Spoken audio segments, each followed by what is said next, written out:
الرحیم. با یاد مرحوم فرج نژاد که این همایش‌ها به یاد ایشون برگزار میشه، بحث نفوذ صهیونیسم در سینمای غرب و هالیوود البته راجع بهش زیاد صحبت شده. ما در همین کلاس‌هایی که داشتیم خب صحبت کردیم، مطالب بسیار زیادی گذاشتیم، اما خود این تیتر در واقع یک تیتر به نظر میاد که قابل توضیحی باشه. یعنی اینکه مسئله نفوذ غرب به خصوص نفوذ صهیونیسم به خصوص در سینمای هالیوود مثل اینه بگیم که در همین مؤسسه دکتر فرج نژاد مثلا یاران و دوستان مرحوم فرج نژاد نفوذ کردن، مثلا ماجرا اینجوری میشه. یا مثلا در نهضت امام یاران امام نفوذ کردن.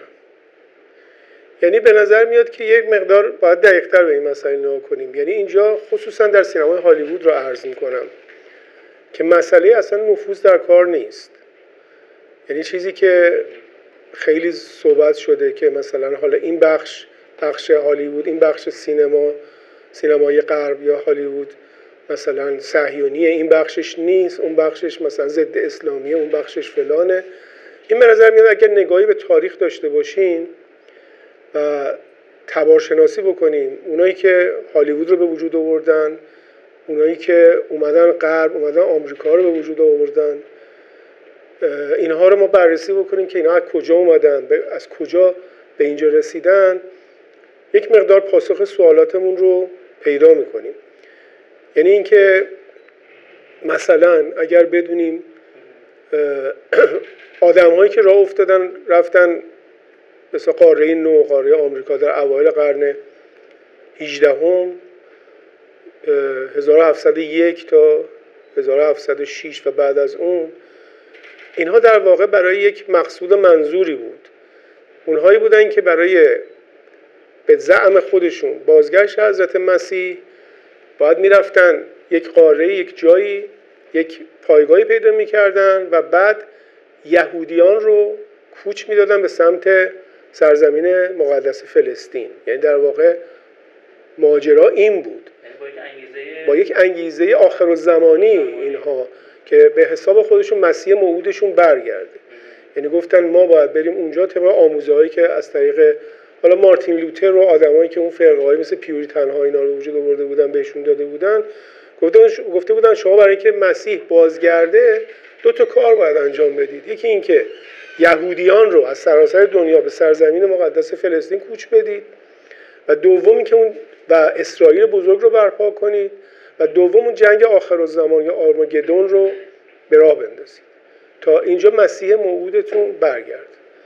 خب یعنی در واقع اینها با این انگیزه، با این برنامه، با این طرح و نقشه، این تو تمام مکتوباتشون هم هست، وجود داره که بخشش رو ما در همین کلاس‌ها مطرح کردیم. یعنی همین امروز هم اگر دوستان مراجعه کنن به وبسایت‌های پیورتن‌ها، اوانجلیست‌ها، می‌بینن که اینا خیلی هست علنی، حتی حدود 1500-600 تا کانال تلویزیونی که اینا دارن و 24 ساعته دارن تبلیغ می‌کنن، مرتب اینا رو تکرار می‌کنن. این چیزی نیست که چیز نوعی باشه مثلا ما بگیم. متاسفانه تو فضای فرهنگی که وجود داره اینها کمتر گفته شده.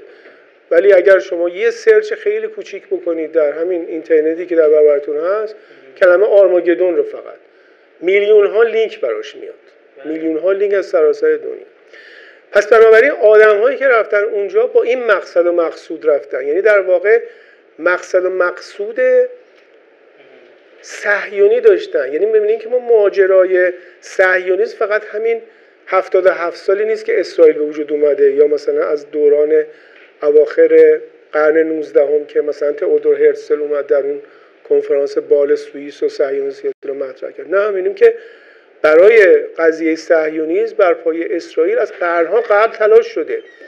شما اگر برید توی به اصطلاح گفتار و مکتوبات سرکرده‌های رنسانس، مثلا ژان ژاک روسو، فرانسیس بیکن، جان میلتون، اینا برین، همشون طرفدار بر پایه اسرائیل بودن. یعنی توی اشعار جان میلتون هست